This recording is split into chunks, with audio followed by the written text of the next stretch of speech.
Hi friends, നമസ്കാരം. എൻ്റെ എല്ലാ കൂട്ടുകാർക്കും സുനിതാസ് യൂണിക് കിച്ചണിലേക്ക് സ്വാഗതം. ഇന്ന് നമ്മൾ നല്ല നാടൻ പലഹാരമായ കിണ്ണത്തപ്പമാണ് തയ്യാറാക്കിയെടുക്കുന്നത്. കിണ്ണത്തപ്പം നമ്മൾ അരി അരച്ചിട്ടും അരിപ്പൊടി കൊണ്ടും തയ്യാറാക്കിയെടുക്കാറുണ്ട്. നമ്മളിവിടെ അരിപ്പൊടി കൊണ്ട് വളരെ എളുപ്പത്തിൽ നല്ല സോഫ്റ്റ് ആയിട്ടുള്ള കിണ്ണത്തപ്പമാണ് റെഡിയാക്കിയെടുക്കുന്നത്. കഴിക്കാൻ നല്ല രുചിയുള്ള ഈ ഒരു കിണ്ണത്തപ്പം എങ്ങനെയാണ് തയ്യാറാക്കിയെടുക്കുന്നതെന്ന് കണ്ടു നോക്കിയാലോ. ആദ്യം തന്നെ നമുക്ക് കിണ്ണത്തപ്പത്തിന്റെ ബാറ്റർ റെഡിയാക്കി എടുക്കണം.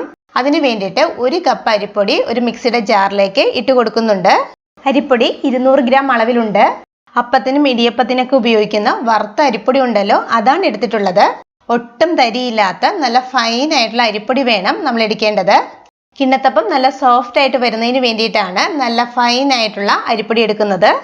ഇനി നമുക്കിതിലേക്ക് നമ്മുടെ മധുരത്തിന് ആവശ്യത്തിന് വേണ്ട പഞ്ചസാര ചേർത്ത് കൊടുക്കണം. നമ്മളിവിടെ 1/4 കപ്പ് പഞ്ചസാരയാണ് ചേർത്ത് കൊടുത്തിട്ടുള്ളത്. പഞ്ചസാര 180 ഗ്രാം ആണ് എടുത്തിട്ടുള്ളത്. ഇനി കിണ്ണത്തപ്പത്തിന്റെ നല്ലൊരു ഫ്ലേവറിന് വേണ്ടിയിട്ട് 4 ഏലക്കയാണ് ചേർത്ത് കൊടുക്കുന്നത്. ഏലക്കയുടെ തൊലി മാറ്റിയതിന് ശേഷമാണ് ചേർത്ത് കൊടുത്തിട്ടുള്ളത്. ഒരു കോഴിമുട്ടയാണ് ഇനി ചേർത്ത് കൊടുക്കുന്നത്. മുട്ട ചേർത്ത് കൊടുക്കുന്നത് ഇഷ്ടമല്ല എന്നുണ്ടെങ്കിൽ ചേർത്ത് കൊടുക്കണമെന്നില്ല. മുട്ട ചേർത്ത് കൊടുക്കുമ്പോൾ കിണ്ണത്തപ്പം കുറച്ചും കൂടി സോഫ്റ്റ് ആയിട്ട് കിട്ടും. നമ്മളിവിടെ നാളികേരപ്പാലിലാണ് കിണ്ണത്തപ്പത്തിന്റെ ബാറ്റർ റെഡിയാക്കി എടുക്കുന്നത്. നല്ല തിക്കായിട്ടുള്ള നാളികേരപ്പാലാണ് എടുത്തിട്ടുള്ളത്.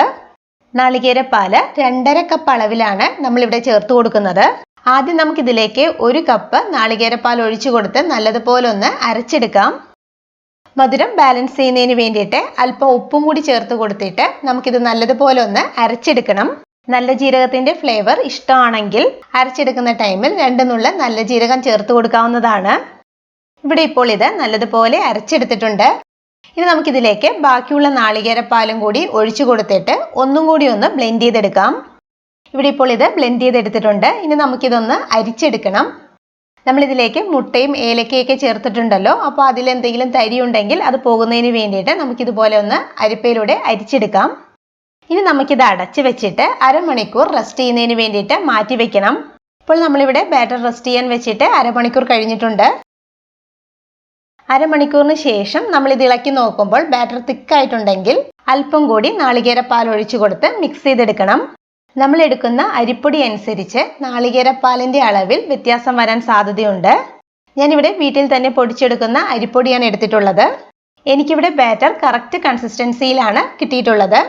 കിണ്ണത്തപ്പത്തിന്റെ ബാറ്റർ കൂടുതൽ ലൂസായിട്ട് പോകാതെയും കൂടുതൽ തിക്കായിട്ട് പോകാതെയും ഈ ഒരു പാകത്തിന് വേണം നമ്മൾ റെഡിയാക്കി എടുക്കേണ്ടത്.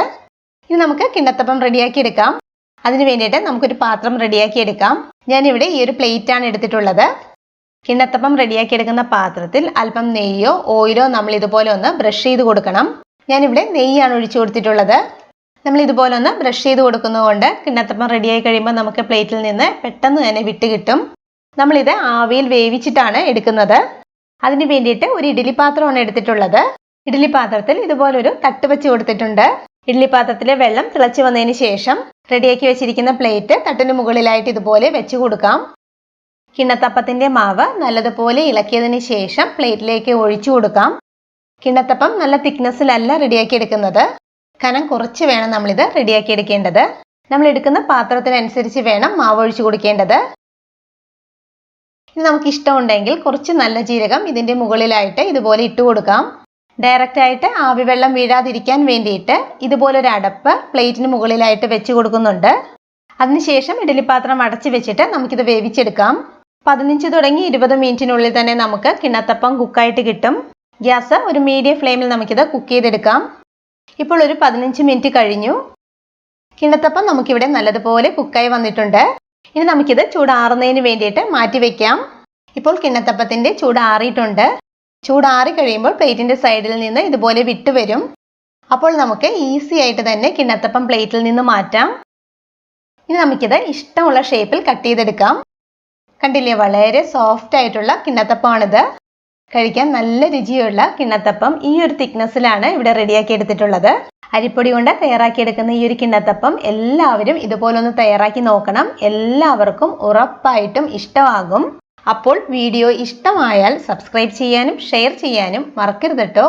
Thank you. ബൈ.